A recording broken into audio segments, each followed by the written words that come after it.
안녕하세요. 주식회사 동호개발지원본부 관리과장 전상우입니다.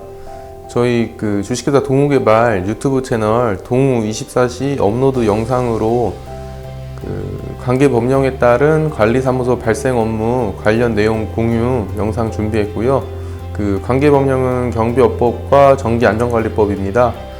네, 준비 열심히 했으니까요. 끝까지 시청 부탁드리고요. 저희 주식회사 동호개발 유튜브 채널 동우24시 구독 부탁드리겠습니다. 네, 영상 시청하시겠습니다. 네, 컨텐츠 목차이고요. 첫 번째 경비업법 1-1 경비업법 적용 안내 1-2 경비업법 적용에 따른 주요 업무 1-3 관리사무소 업무 협조사항 1-4 경비원의 업무 범위이고요. 두 번째 정기안전관리법 2-1 정기안전관리법 적용 안내 2-2 정기안전관리법 적용에 따른 주요 업무 2-3 관리사무소 업무 협조사항 2-4 민원 질의사항. 컨텐츠는 이렇게 구성이 되어 있습니다. 네, 첫 번째 경비업법입니다. 1-1 경비업법 적용 안내 유관기관 해석입니다. 국토교통부 질의해신 내용이고요. 민원 요지 공동주택 경비원의 업무 범위를 규정한 공동주택관리법 시행령이 개정되면 경비업법에서 정한 관련 절차를 이행하지 않아도 되는지 해서 이제 답변 내용 빨간색 표기 부분 보시면 자치관리에 해당하고 경비원을 직접 고용하는 경우를 제외하고는 경비업법의 적용을 받아 그에 따른 의무를 수행해야 합니다. 이런 질의해신 결과가 있었고요. 다음 페이지 넘어가겠습니다. 서울중앙지방법원 2018 고정 152 판결. 당구장 표시 내용 보시면 법상의 허가를 받지 않아도 된다면 경비원만을 전문으로 하는 법인의 경우에도 소유자 등과 위임계약이나 위수탁계약을 체결하면 경비업상 허가를 받지 않아도 된다는 것이 부당하다. 이런 판결 내용이 있었고요. 대법원 판례 보시면 주택법 제53조 제1항에 의하여 주택관리업 등록을 마쳤다고 하더라도 집합건물의 시설경비 업무를 적법하게 영위하기 위해서는 이와는 별도로 경비업법 제4조의 규정에 의한 허가를 받아야 한다. 이런 대법원 판례도 있었습니다. 그리고 주식회사 동호개발 관할 경찰서가 이제 도봉경찰서인데요. 도봉경찰서 의견으로는 이제 순찰, 화재, 도난 방지, 출입자 통제 등 경비 업무를 하면 배치 신고 등 경비업법 관련 절차를 이행하여야 된다. 이런 의견이 있었습니다. 이어서 다음 페이지 보시겠습니다. 6페이지에서는 경비업법 적용 여부에 대해 보다 상세하게 좀 표현을 해놨는데요. 일단 공동주택 관리 형태가 자치관리와 위탁관리 두 가지 형태가 있습니다. 그래서 첫 번째 유형을 보시면 우선 자치관리 형태이고요. 입주자 대표회의가 직접 경비원을 고용한 형태의 경우에는 경비업법 적용을 받지 않습니다. 그리고 이제 두 번째 경우 똑같이 자치관리고요. 이제 입주자 대표회의가 경비업자에게 이제 도급을 넘겼을 경우, 용역을 줬을 때는 경비원은 경비업자 소속이 될 것이고요. 이런 경우에는 경비업법 적용을 받습니다. 이제 위탁관리인데요. 이제 관리 형태가 위탁관리일 때 입주자 대표회의가 이제 주택관리업자에게 위탁을 주고 주택관리업자가 경비원을 직접 고용한 형태 3번 유형인데요. 이런 경우 경비업법 적용이 받습니다. 그리고 위탁관리에서 이제 보통 가장 많은 형태인데요. 입주자 대표회의가 주택관리업자에게 위탁을 주고 주택관리업자가 경비업자에게 다시 용역을 준 경우, 그래서 경비원이 경비업자 소속이 되는 경우 4번 유형이고요. 이런 경우에 경비업법 적용 받습니다. 7페이지에는 좀 전에 말씀드린 내용을 좀 더 자세하게 표현해 놨는데요. 첫 번째 유형이 이제 소유자가 경비원을 직접 고용하여 경비 업무를 수행하는 유형. 첫 번째 유형, 경비업법 적용받지 않습니다. 두 번째 유형, 소유자, 입주자 대표회의로부터 도급받은 경비업자가 경비 업무를 수행하는 유형. 이 경우에는 이제 경비원은 경비업자 소속이 되겠죠. 이럴 때 경비업법 적용받고 있습니다. 그리고 세 번째 유형, 이제 소유자, 입주자 대표회의로부터 관리 업무 일체를 위탁받은 주택관리업자가 경비 업무를 수행하는 유형.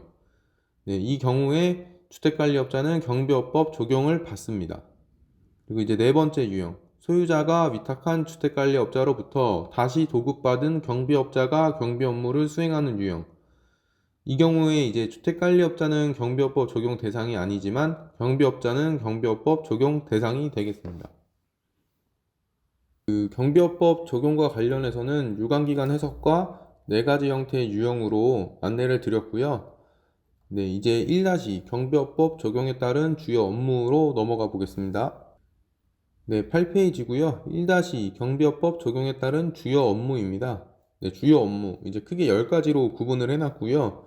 내용은 한번 참고하시면 좋으실 것 같고, 첫 번째 업무는 이제 경비지도사 선임 업무가 있겠고요. 그리고 두 번째, 경비원 신인교육 이수 여부 확인. 세 번째, 범죄 경력 조회. 네 번째, 성범죄 경력 조회. 다섯 번째, 배치 신고. 여섯 번째, 경비원 명부 작성. 일곱 번째, 경비원 근무 상황 기록부 작성. 여덟 번째, 직무교육 실시. 아홉 번째, 경비원의 복장 점검. 열 번째, 배치 폐지 신고. 네, 크게 이렇게 10가지 업무로 구분을 해놨고요. 그 경비지도사의 업무는 생략했고요. 보통은 이제 그 경비업자들의 업무가 이렇게 크게 10가지로 될 것이고요. 그런데 앞서 말씀드렸듯이 세 번째 유형, 이제 주택관리업자도 경비업법을 적용받는 유형이 있기 때문에 그런 경우에 이제 그 주택관리업자도 이 업무를 수행을 해야 되는 부분이 있습니다. 네, 1-3 관리사무소 업무 협조사항이고요. 그 관리사무소 업무입니다. 그 앞서 말씀드린 세 번째 유형 같은 경우에는 이제 주택관리업자도 경비업법에 따른 업무를 수행해야 되기 때문에 이제 관리사무소에서도 어느 정도 업무를 파악하시고 협조를 해주셔야 되는 부분이 발생됩니다.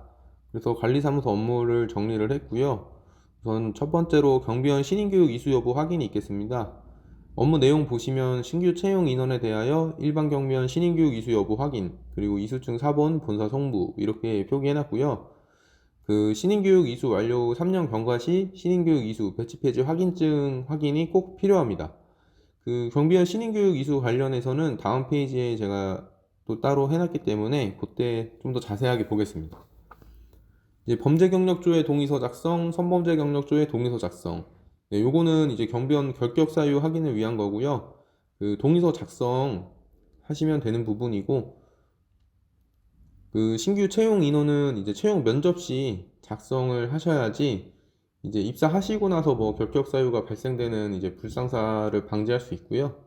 그래서 저희가 면접 단계에서 이제 어느 정도 채용 예정이신 분을 한해서 이제 범죄랑 선범죄 경력 조회 진행을 합니다. 그리고 이제 배치 신고 및 배치 폐지 신고 업무 협조가 있고요. 본사에서 배치 신고나 배치 폐지 신고를 진행을 하고요. 관리사무소에서는 본사에서 요청 시 협조해 주시면 되겠습니다. 경비원 근무 상황 기록부 작성 및 비치, 경비원 명부 작성 및 비치. 네, 경비원 근무 상황 기록부와 경비원 명부 작성하시고 본사에도 보내주시고 관리사무소에도 한부 비치해 주시면 좋으실 것 같고요. 뭐 입퇴사 발생 시에 이제 근무 상황 기록부 같은 경우에 업데이트가 돼야 되고 본사에 보내주실 때 출근부 포함해서 보내주시면 될 것 같습니다. 그리고 직무교육 이수 독려. 네, 요것은 이제 경비원이 월 1회 4시간의 직무교육을 받아야 되는데요. 저희 주식회사 동우개발 같은 경우에는 온라인으로 진행을 하고 있습니다.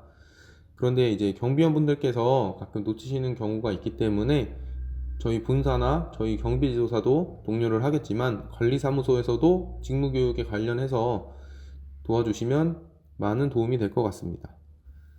그리고 경비원의 복장 점검이 있고요. 요거는 이제 이름표 상의 가슴 부착 등이 있어요. 이 이름표 상의 가슴 부착을 딱 표기해 놓은 이유는 경비업법에 요 내용이 있기 때문에 표기를 해놨고요. 그 본사나 이제 경비지도사는 이제 단지에 계속 있는 상주하는 형태는 아니기 때문에 단지에 계속 계시는 관리사무소에서 이런 부분은 조금 신경 써주시면 본사에 많은 도움이 될 것 같습니다. 그리고 경비지도사 방문 시 협조 있고요. 이거는 경비지도사가 배치된 경비원에 대해 순회 점검 및 감독을 실시하는데요. 월 1회 실시하고 경비지도사 그 월 1회 방문할 때 뭐 협조 요청 있으면 그 협조 요청 사항 같이 협조해 주시면 될 것 같습니다. 네, 10페이지고요. 그 관리사무소 업무에 경비원 신인교육 이수 여부 확인을 제가 표기를 해놨는데, 그래서 이제 경비원 신인교육 관련해서 조금 더 자세하게 보겠습니다. 우선 그 경비원 신인교육 면제자고요. 첫 번째부터 여섯 번째까지가 있는데, 뭐 두 번째, 세 번째, 네 번째, 다섯 번째 같은 경우에 이제 경찰 공무원, 뭐 경호 공무원, 뭐 부사관, 군인 부사관 이상, 그러니까 경비지도사, 뭐 이런 분들에 한해서는 일단 신인 교육이 면제가 되고요. 그리고 이제 첫 번째랑 여섯 번째가 조금 중요할 것 같은데요. 첫 번째 이제 신인 교육을 받은 사람으로서 채용 전 3년 이내에 경비 업무에 종사한 경력이 있는 사람. 그 여섯 번째, 채용 당시 일반 경비원 신인 교육을 받은 지 3년이 지나지 아니한 사람. 네, 첫 번째 같은 경우에 이제 신인 교육을 받으시고 나서, 그러니까 근무 이력이 있으시면 어쨌든 그 받은 신인 교육을 계속 활용하실 수 있는 거고요. 그리고 신인 교육 받고 바로 근무하지 않으셨다 하더라도 3년이 지나지 않으셨으면 그 신인 교육증을 활용할 수가 있습니다. 그래서 제가 앞서 표기를 그 신인 교육 이수 완료 후 3년 경과 시 신인 교육 이수 배치 폐지 확인증 확인이 필요하다고 했는데요. 그 신인 교육을 받고 나서 3년이 지나셨는데 그 기간을 보면 근데 이제 그분이 계속 근무를 하셨을 수가 있어요. 그런 경우에 이제 1번에 해당돼서 신인 교육이 면제가 되시는데 그분이 이제 실제 어디서 근무했고 뭐 이런 것들을 저희가 확인을 할 수가 없어요. 뭐 물론 이력서에는 표기를 해주시겠지만 개인의 뭐 착오가 있을 수도 있고 그렇기 때문에 그거는 별도로 확인이 더 필요하고요. 그래서 이제 신인교육 이수 배치 폐지 확인증 발급은 경찰 민원 포털 이제 공동인증서 인증이 필요하고요. 아니면은 경찰서 생활안전기에 직접 방문하셔서 발급 요청하시면 발급이 가능하고요. 그래서 이제 관리사무소에서는 그 서류를 확인하셔서 그 서류 보시면 그 하단에 이제 배치 폐지 최종 배치 폐지 일자가 있어요. 그 일자가 이제 입사하시려는 시점보다 3년 이내에 들어가 있는지, 네, 뭐 그런 부분을 확인해 주시면 되고요.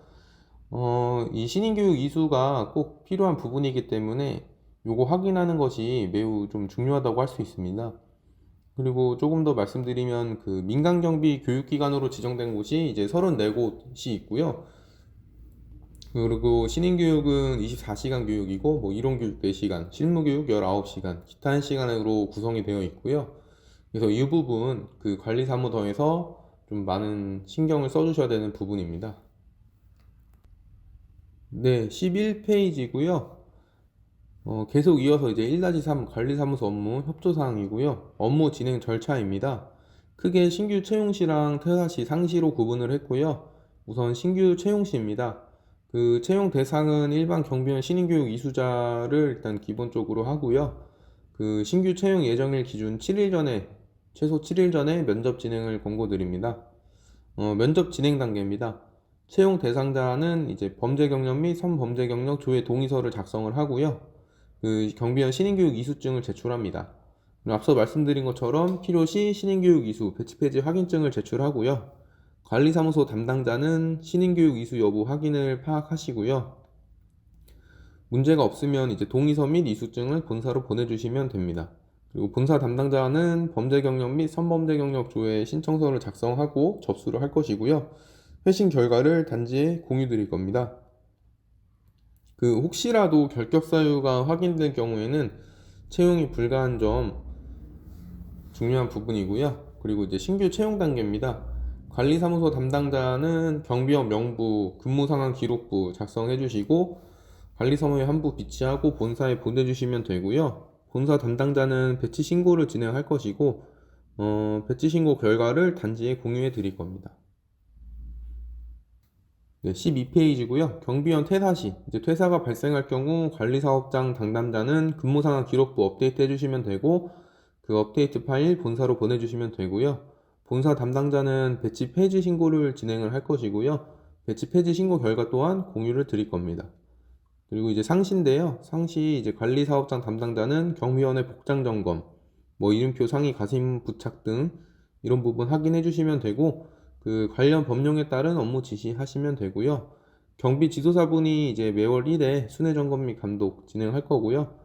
그 직무교육 온라인으로 저희 진행하고 있는데 이런 게 이제 실시되고 있다라는 내용입니다. 네, 13페이지 1-4 경비원의 업무 범위입니다. 요거는 저희 소장님들도 다 아시는 내용이실 텐데요. 그래도 다시 한번 짚고 넘어가겠습니다. 그 업무 범위에서 이제 경비업법을 보시면 제2조 정의에 가해 이제 시설 경비 업무, 경비를 필요로 하는 시설 및 장소에서의 도난, 화재, 그 밖에 혼잡 등으로 인한 위험 발생을 방지하는 업무. 그리고 제7조 경비업자의 의무에 이제 허가받은 경비 업무 외의 업무에 경비원을 종사하게 하여서는 아니 된다라고 명시되어 있고요.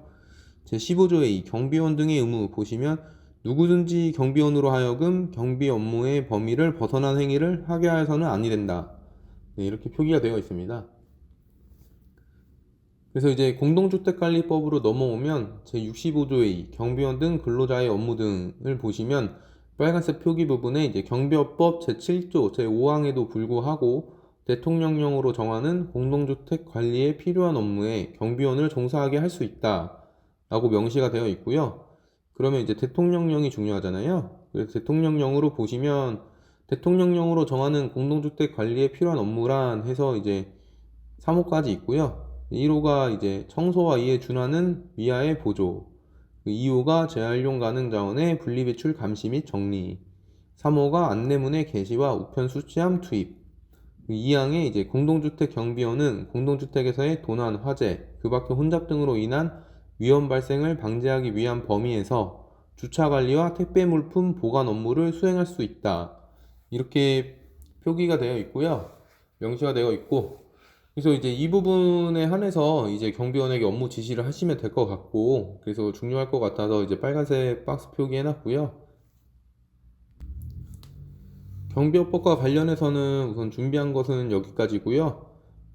적용 안내, 뭐 적용에 따른 주요 업무, 관리사무소 업무, 경비원의 업무 범위, 뭐 이렇게 해서 경비업법은 마무리를 짓고요. 이제 전기안전관리법 관련 내용으로 넘어가겠습니다. 네, 두 번째 전기안전관리법입니다. 2-1 전기안전관리법 적용 안내. 네, 적용 안내의 개요. 빨간색 표기 부분 보시면 2022년 4월 1일부터 주택관리업자가 공동주택 관리 현장에 전기안전관리자 및 안전관리보조원을 선임하기 위해서는 시설물 관리를 전문으로 하는 자로 등록하고 선임하는 인원에 대하여는 기술인력으로 등록하여 관리하여야 합니다. 라는 것이 이제 개요고요. 관련 근거 보시면은 전기안전관리법 제22조 전기안전관리자의 선임 등인데요. 빨간색 표기 부분만 보시면 이제 다음 각 호의자에게 위탁할 수 있다 돼 있고요. 전기안전관리에 관한 업무를 위탁할 수 있는 내용이고요. 그 두 번째가 이제 시설물 관리를 전문으로 하는 자로서 자본금, 기술인력, 장비 등 대통령령으로 정하는 요건을 갖춘 자, 네, 요자에게 이제 위탁을 할 수 있다는 건데 주식회사 동우개발 같은 경우에 이제 시설물 관리를 전문으로 하는 자로 등록이 완료된 상태입니다. 네, 16페이지 그 관련 근거 이어서 보시면 전기안전관리법 시행규칙 제25조 전기안전관리자의 선임 등 보시면 빨간색 표기 부분만 보겠습니다. 선임되는 전기안전관리자는 위탁받은 자의 소속 기술 인력으로서 전기설비의 설치 장소의 사업장에 상시 근무를 해야 하고 다른 사업장의 전기설비의 전기안전관리자로 선임될 수 없다. 네, 이렇게 이제 명시가 되어 있어요. 그래서 이제 소속 기술 인력이라는 부분과 상시 근무, 그리고 이제 중복 선임 될 수 없다는 내용, 네, 중요할 것 같고요. 이어서 전기안전관리법 제26조 전기안전관리 업무를 전문으로 하는 자 등의 등록. 전기안전관리 업무를 위탁받거나 대행하려는 자는 등록을 하여야 한다. 그래서 이제 시설물 관리를 전문으로 하는 자로서 전기안전관리 업무를 위탁받으려는 자, 산업통상자원부 장관에게 등록해야 된다는 내용이고요. 네, 넘어가겠습니다. 네, 17페이지에도 이어서 관련 근거 보시면 제26조 전기안전관리 업무를 전문으로 하는 자 등의 등록. 그래서 이제 빨간색 표기 부분 보시면 산업통상자원부령으로 정하는 사항이 변경된 경우에는 변경 사유가 발생한 날부터 30일 이내에 변경 등록을 하여야 한다. 라고 명시가 되어 있고요. 그러면 산업통상자원부령으로 정하는 사항이 뭔가 하면 이제 뭐 회사명 또는 상호 뭐 이런 내용이 있겠지만 네 번째 이제 전기안전관리를 전문으로 하는 자, 시설물 관리를 전문으로 하는 자 및 대행 사업자의 소속 기술 인력. 네, 그래서 결론적으로는 기술 인력이 변경됐을 때 30일 이내에 변경 등록을 하여야 하는 겁니다. 그래서 이게 이제 실무적으로는 조금 중요한 내용일 것 같고요. 네, 넘어가겠습니다. 네, 18페이지 2- 정기안전관리법 적용에 따른 주요 업무. 그래서 주요 업무 보시면은 첫 번째 기술인력별 경력 확인이 필요하고요. 두 번째 이중취업, 겸직 금지 확인이 필요하고요. 기술인력 등록 및 관리, 그리고 정기안전관리자 선임 해임. 이렇게 주요 업무 크게 네 가지로 구분을 해놨고요. 그 기술인력 등록 및 관리 보시면 기술인력 등록 요건에 정기안전관리자 같은 경우에 정기기사 또는 기능장 자격 취득 이후 실무 경력 2년 이상, 그리고 산업기사 같은 경우에 자격 취득 이후 실무 경력 4년 이상, 그리고 보조원입니다. 안전관리 보조원 같은 경우에 전기 분야 기능사 이상 자격 소지자이거나 전기 분야에서 3년 이상 실무 경력이 있는 사람. 이제 여기서 포인트는 정기 안전관리자 선임 기준과 상이하다는 부분이 포인트고요. 그리고 앞서 말씀드렸다시피 입퇴사 발생 시 30일 이내 변경 등록, 이제 등록 해임 절차 진행을 해야 됩니다. 네, 19페이지 2-3 관리사무소 업무 협조 사항입니다. 그 관리사무소 업무고요. 정기 안전관리자 안전관리 보조원 신규 채용시입니다. 채용 대상은 기술인력 등록 요건 및 정기 안전관리자 선임 기준을 충족하는 자. 기술인력 등록 요건과 선임 기준을 다 충족해야 가능하겠죠. 그래서 이제 면접 진행 단계입니다. 채용 대상자는 본인 경력 확인 및 이중 취업, 경직 여부를 파악을 해야 되고요. 경력 인정 신청 및 이중 취업, 겸직에 대한 조치가 필요하겠습니다. 뭐 본인 경력이 이제 전기기술인협회에 인정이 다 돼 있고 반영이 돼 있으면 따로 뭐 경력 인정 신청은 안 하셔도 되겠고, 그리고 이중 취업이나 겸직이 혹시 본인도 모르게 되어 있을 수도 있어요. 이런 경우에도 뭐 선임된 곳에 대한 해임이나 이런 조치들이 필요할 것이고요. 네, 그런 거 준비해 주시면 되고, 관리사무소 담당자는 이제 기술인력 등록 요건 및 정기안전관리자 선임 기준을 다시 한번 확인하시고요. 그래서 채용 대상자가 적합한 대상인지 그거 확인이 매우 중요할 것 같습니다. 이제 신규 채용 단계입니다. 관리사무소 담당자는 신규 채용 관련 본사 보고 및 입사 관련 절차 진행하시면 되고, 입사 관련 서류 본사로 보내주시면 되고요. 뭐 본사 요청 있을 경우 이제 추가 서류 보내주시면 되고, 본사 담당자는 입사 관련 절차를 진행하고 기술인력 등록 및 결과를 공유 드릴 겁니다. 관리사무소에. 기술인력 등록 시에 이제 재직증명서와 사대보험 사업장 가입자 명부가 필요하고요. 네, 채용 단계에서는 이렇고, 그리고 중요한 부분이 이제 당구장 표시하고 빨간색 표기해놨는데요. 첫 번째가 이제 신규 채용 관련 본사 보고 시에 인사발령, 임면 승인 요청을 이제 꼭 해주셔야 됩니다. 승인을 받은 경우에 하나요 이제 채용이 확정이 되고요. 요 절차를 들어간 이유는 이제 본사에서도 한 번 더 확인을 하겠다는 거고요. 혹시라도 그 기술력 뭐 등록 요건에 미달하시는 분과 이제 단지에서 뭐 다 채용 확정을 하시고 뭐 근로계약서 작성을 하셨는데, 이분이 만약에 기술인력 등록 요건이 미달하셔서 기술인력으로 등록을 못하게 되면 이제 선임이 또 불가능하신 거거든요. 그런데 이제 근로계약서는 다 작성이 돼 있고, 이런 좀 불상사를 방지하기 위해서 한 번 더 절차를 진행을 하는 것이고요. 업무상 조금 불편함은 있겠지만 그래도 꼭 필요한 절차라고 생각이 되고요. 그래서 채용 관련 본사에 보고하실 때 꼭 인사발령 임면 승인 요청을 같이 해주시면 좋을 것 같습니다. 그리고 두 번째가 이제 신규 입사 시 본사 협조 요청 후 관리사무소에서 기술인력 등록 절차 진행 가능하다고 해놨는데요. 이 기술인력 등록 같은 경우에 본사는 지금 온라인으로 진행을 하고 있어요. 그런데 이제 뭐 긴급 사항이나 이런 뭐 특수한 상황이 생길 때는 이제 본사에 말씀하시고 본사 협조 받으셔서 단지에서도 진행은 하실 수 있습니다. 근데 온라인으로 진행은 힘드시고, 네, 서류를 직접 제출하셔야 되는 방법으로 진행 가능할 것 같아요. 일단은 그 신규 채용 관련해서 이렇게 업무 정리해봤고요. 넘어가겠습니다. 네, 20페이지고요. 이어서 관리사무소 업무고, 그 정기안전관리자 안전관리보조원 이제 퇴사십니다. 퇴사가 발생하게 되면 관리사무소 담당자는 본사에 보고하고 해임 신고를 해야 됩니다. 요 해임 신고라는 것은 이제 정기안전관리자나 안전관리보조원 그 선임됐던 것에 대한 해임 신고고요. 퇴사일 기준으로 해주시면 되고, 해임 신고 서류 본사에 보내주시고 퇴사 관련 절차 진행하시면 되고요. 본사 담당자는 이제 퇴사 관련 절차를 진행할 것이고요. 그리고 기술인력 해임 및 결과 공유 드릴 겁니다. 이 기술인력 해임할 때 또 이제 퇴직증명서나 해임 신고 서류가 필요한 부분이고요. 그리고 본사에서 이제 기술 인력 변경 등록 절차 진행은 매월 10일, 20일, 30일 이렇게 월 3회 진행할 예정이고요. 그 변경 등록이라는 것은 이제 입회사 발생 시 등록, 해임에 관한 부분이고요. 선임되는 경우 같은 경우에 먼저 기술 인력 등록이 돼야지 선임이 가능할 것이고요. 해임 같은 경우에는 먼저 정기 안전관리자나 안전관리 보전 해임 신고가 다 마무리된 후에 기술 인력 해임이 진행이 가능할 것 같습니다. 그리고 상시 업무는 이제 정기 안전관리자, 안전관리 보조원 업무 수행 기존에 해오셨던 것처럼 그대로 진행을 해주시면 됩니다. 네, 넘어가겠습니다.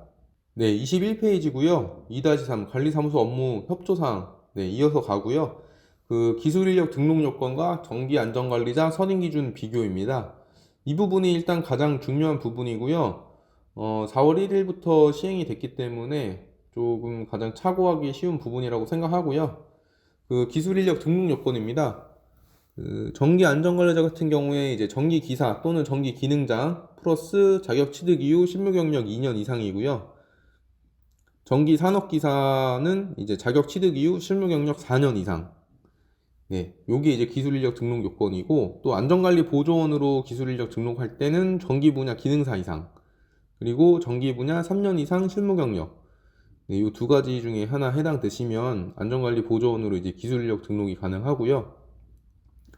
그리고 이제 정기 안전관리자 선임 기준은 기존에 다 알고 계시는 내용이실 텐데, 전기 수용 설비 및 비상용 예비 발전 설비 쪽으로 보시면 이제 뭐 모든 전기 설비는 기술사는 가능하고, 전기 기사, 기능장인 경우에는 실무 경력 2년 추가해서 가능하다. 네, 이 표는 뭐 기존에 다 아시는 내용이라 생략하고요.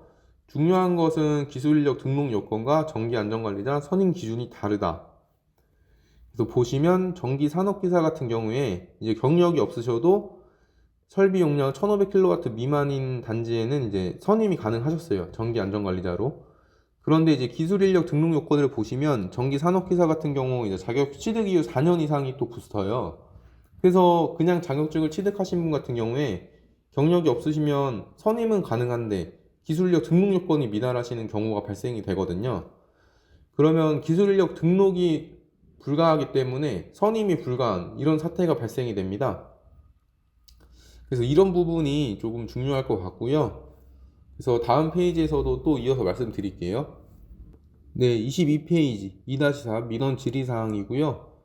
그 앞서 말씀드린 내용을 국민신문고에 이제 민원 신청을 했습니다. 그 제목 전기안전관리법 관련 질의해서 내용 빨간색 표기 부분 보시면 전기안전관리자를 선임하려면 주택관리업체의 기술인력 등록 절차를 진행해야 하는데 기술인력 등록 요건과 전기안전관리자의 선임 기준이 상이합니다. 예를 들어 실무경력 4년 미만의 전기산업기사는 1500kW 미만의 경우 선임 기준은 충족하지만 기술인력 등록 요건에 미달합니다. 결론적으로 기술인력 등록 요건에 미달하는 경우 선임 기준을 충족하여도 기술인력 등록 불가 사유로 선임이 불가능한 것인지 질의드립니다. 추가로 실무경력 4년 미만의 전기산업기사도 전기안전관리법 시행령 별표 2, 이에 기술인력 시설물관리를 전문으로 한 자, 다목을 적용하여 기술인력 등록 후 선임기준 충족 시 전기안전관리자로 선임이 가능한지 질의드립니다. 네, 이 내용으로 우선 국민신문고에 민원을 넣어놨고요. 그 답변은 계속 연기가 돼서 이번 영상에는 담지는 못했습니다. 그 답변은 받는 대로 저희가 이제 관리사무소에 전체 공유를 할 예정이고요. 그 내용 보시면은 그 전기안전관리법 이제 시행령 별표 2에 보시면은 그 다목 적용을 얘기했는데 그 다목이 이제 안전관리 보전으로 해서 뭐 전기 분야 기능사 이상이거나 전기 분야 3년 이상 실무 경력이면 기술인력 등록이 됩니다. 그런데 별표나 뭐 전기안전관리법을 보시면 그 다목이 안전관리 보조원에 한해서만 적용된다. 뭐 안전관리 보조원을 위한 뭐 조문이다. 뭐 이런 사실 내용이 없어요. 그래서 이제 협회나 뭐 이쪽에서는 전기안전관리자는 뭐 기사나 기능장 취득 후 2년, 산업기사 4년. 뭐 그게 이제 전기안전관리자에 대한 부분이고 그 전기 분야 기능사 이상, 전기 분야 3년 이상 실무 경력. 요거는 이제 보조원에 대한 부분이다. 뭐 이렇게 구분을 지어서 말하는데 법에는 사실 그 구분이 없어요. 그래서 전기 산업기사 같은 경우에는 어차피 기능사 이상의 자격이기 때문에 그 조항을 적용해서 기술인력 등록하고 그리고 선임 기준은 충족하다 보니 1500kW 미만 뭐 이런 곳에 기존과 동일하게 정기 안전관리자로 선임하시고 근무하시면 되지 않을까 해서 질의를 남겨놨고요. 뭐 본사에서도 이런 내용이 있으면 질의도 남기고 뭐 여러 가지로 다방면에서 노력을 하고 있습니다. 네, 그런 거 조금 참고해 주시면 좋으실 것 같고요. 네, 전기안전관리법 관련하여 준비한 것은 여기까지고요. 네, 2-1부터 2-4, 뭐 적용 안내부터 민원 질의 사항까지 봤습니다. 네, 첫 번째 이제 경비업법과 두 번째 전기안전관리법 관련해서 내용 공유드리는 영상이었고요. 네, 영상 시간이 조금 길어졌는데 시청해주셔서 감사하고 앞으로도 더 좋은 내용으로 많은 업로드 할 테니까요. 많은 참여 부탁드리고 혹시 제가 뭐 내용이 부족한 부분이 있다거나 뭐 추가 반영해야 될 사항 뭐 이런 것들도 말씀해 주시면 충분히 반영이 가능하고요. 다시 한번 영상 시청해 주셔서 감사하고요. 네, 주식회사 동우개발 지원본부 관리과장 전상우였습니다. 감사합니다.